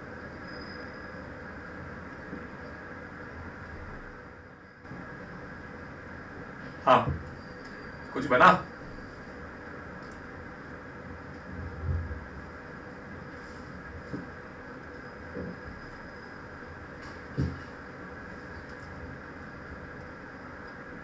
कुछ बन गया हो तो बताओ, कुछ नहीं बना हो तो फिर मैं कुछ चाय वाय बनवा लेता हूँ।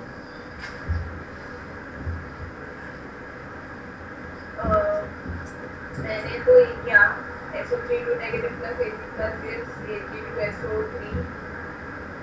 मतलब A क्या है? A is Ag2SO3। तो अगर A Ag2SO3 है तो फिर B क्या है? यही तो वो सारी की सारी मुसीबत ही यही पे देता है ना। ये Ag2SO3 है, ये AgSO3 माइनस है, इंटरमीडिएट आयन बना रहा है वो। PPT डिसॉल्व हो गया ना तो वो तो वापस से सॉल्युबल सॉल्ट बन गया, और ये तो दिख ही रहा है। D तो पता होगा, Ag2O। क्या बात कर रहे हो यार, ऐसे मजाक मत किया करो। सिल्वर का कॉम्प्लेक्स नहीं दिख रहा तुम लोगों को? PPT डिसॉल्व AgNH3 2 पॉजिटिव, ये तो बहुत आसान था, राइट ना? लाओ और बॉईल करने में SO2 निकल जाएगी। हाँ वो गैस वैस तो सब निकल जाएगी। और थोड़ा सा इसको एक्सटेंड कर देते हैं।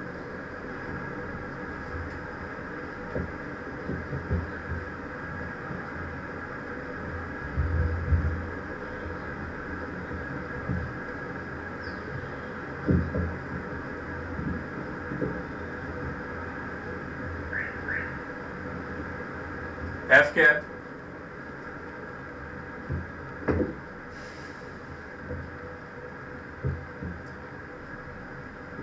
अभी अभी तो बताया था तुम लोगों को, भूल जाते हो तुम।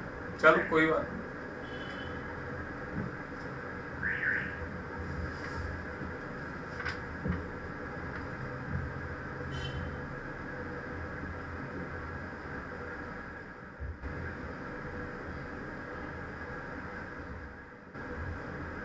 सर तो हमें ये कैसे पता चलेगा कि बी में एजी बन रहा है या फिर एजी टू बन रहा है? बी में क्या बन रहा है?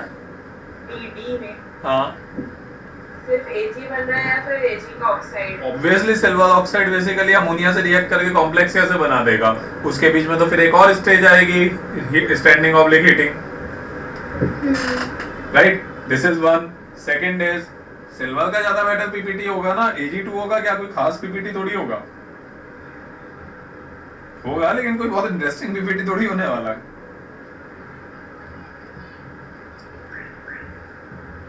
एफ क्या है? एफ नहीं पता तुम लोग? Ag3n। हाँ, ये तो Ag3n है। वो अगर पैरेलल में दे देगा तो यहाँ तो एक्सप्लोजन है, सिस्टम एक्सप्लोड कर जाएगा, सारे बच्चों को टीसी दे करके स्कूल से निकाल दिया जाएगा।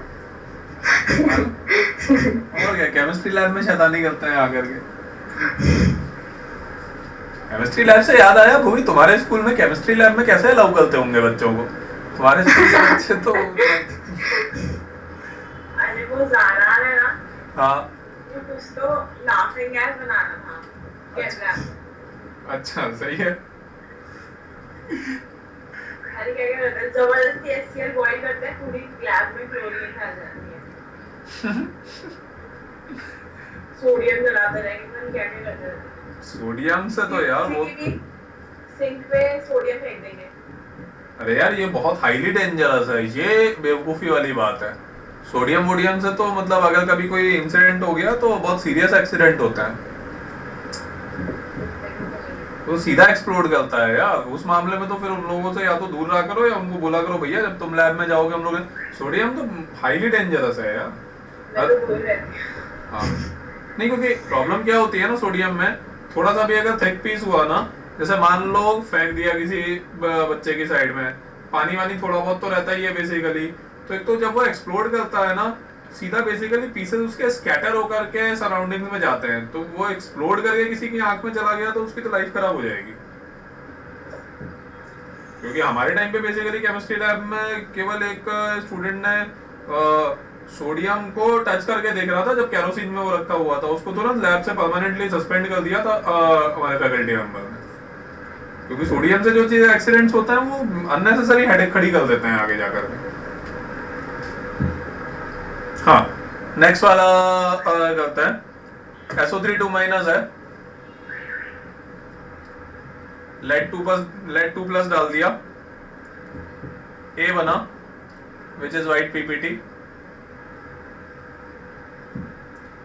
फिर इसके बाद में इसको बॉइल करना स्टार्ट किया है in presence of air, B बन गया, ये भी पीपीटी है। फिर बेसिकली इसको डाइल्यूट HNO3 के अंदर डाल दिया है,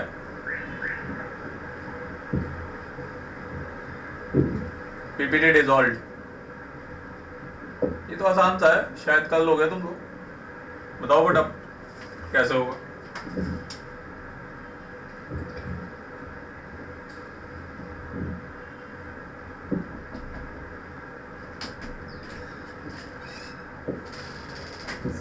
डिस्टर्ब मत कीजिएगा, काम कर रहा हूँ मैं, डिस्टर्ब मत कीजिए। समझ में आई आपको बात?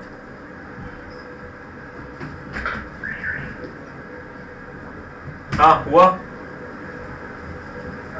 हाँ, पहले का PbSO3 है। पहले का क्या है? PbSO3।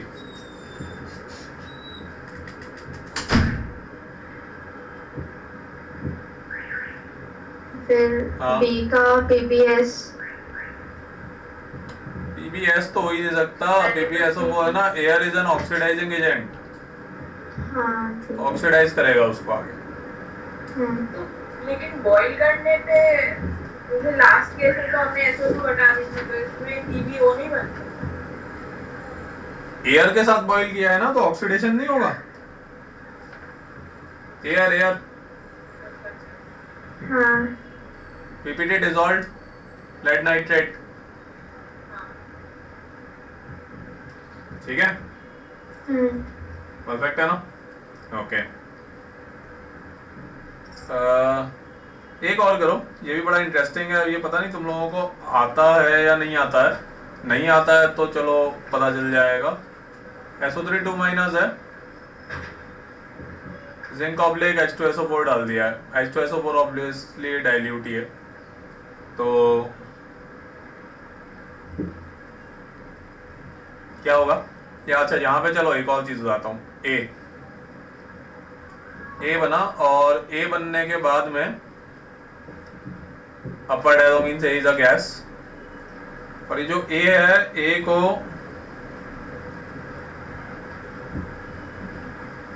लेड एसीटेट पेपर में डाला गया।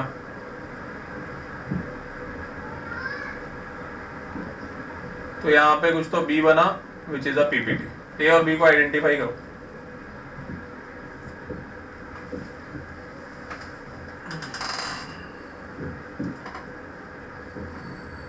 SO2 और नहीं PP2S हो सकता, सॉरी PBS। हाँ क्या होगा? B तो लेड सल्फाइड हो सकता है। बाकी चारों के पेरेंट्स को कल बुलवा लिया है मैंने, मैसेज और ईमेल्स करवा दिए हैं। उन सबसे मैं बड़ी इंटरेस्टिंग, बड़ी शांतिपूर्वक, बड़ी इंटरेस्टिंग बात करने वाला हूँ कि ये लोग सुबह से लेकर के शाम तक ऑनलाइन पूरा फुल डे हमारे साथ कनेक्टेड रहेंगे। अगर पढ़ना है तो ठीक है, नहीं तो फिर हम गारंटी नहीं दे सकते, बाद में फेल हो जाएंगे। मैं सबके मम्मी डैडी को यही बताने वाला हूँ। तो अभी स्कूल में क्लासेस नहीं लगेंगी? स्कूल में भी लगा सकते हैं। नहीं, स्कूल में लगेंगे ना, 2 या 3 दिन लगेंगे, जिसके अंदर कॉपी चेक होंगी बेसिकली कि कॉपी में सॉल्व किया है या नहीं किया इन लोगों ने। यही 2 इंटरेस्टिंग सॉल्यूशन है बताने वाला हूँ, क्योंकि ये लोग सोच रहे होंगे कि मैं आके इनकी कंप्लेंट करूंगा। मैं कोई कंप्लेंट करूंगा ही नहीं। मुझे सर कुछ झंडा वंडा लेकर के आएंगे, ये प्रॉब्लम है, ये प्रॉब्लम है। मैं उनको कहूंगा चलो एक काम करते हैं, अपन दिन भर कनेक्टेड रहते हैं और हफ्ते में 3 दिन मिलते हैं, तुम्हारी कॉपी चेक करेंगे।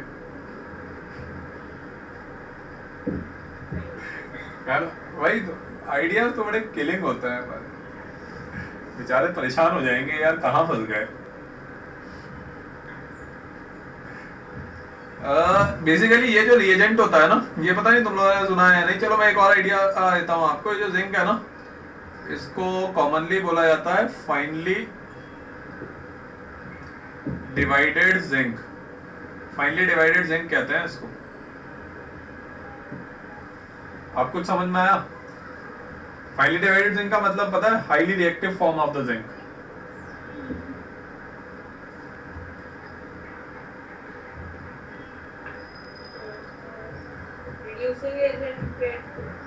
ऑब्वियसली अगर ऐसी सिचुएशन कर दोगे तो जिंक H2SO4 से रिएक्ट करके नेसेंट हाइड्रोजन ही तो जनरेट करेगा। वेरी स्ट्रॉन्ग रिड्यूसिंग एजेंट होगा ना ये तो। और अगर ये वेरी स्ट्रॉन्ग रिड्यूसिंग एजेंट होगा, क्या बनेगा यार? बहुत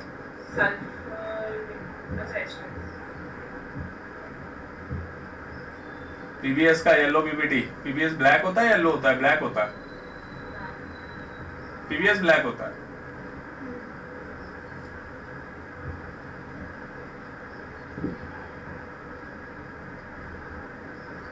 क्लियर? कोई डाउट किसी को यहाँ तक? परफेक्ट है, ठीक है। तो अब मैं तुम्हें एक वो चीज़ और दिखा देता हूँ, ये भी भेज देता हूँ। इसको अपनी स्टडी टेबल के आगे लगा भी लेना, वो ज़्यादा अच्छा रहेगा। कहाँ गया?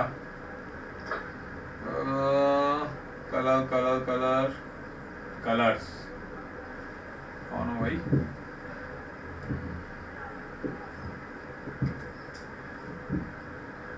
ये नहीं, ये वाला तो बेकार है। कैरेक्टरिस्टिक्स, रुको पीछे होगा फिर वो।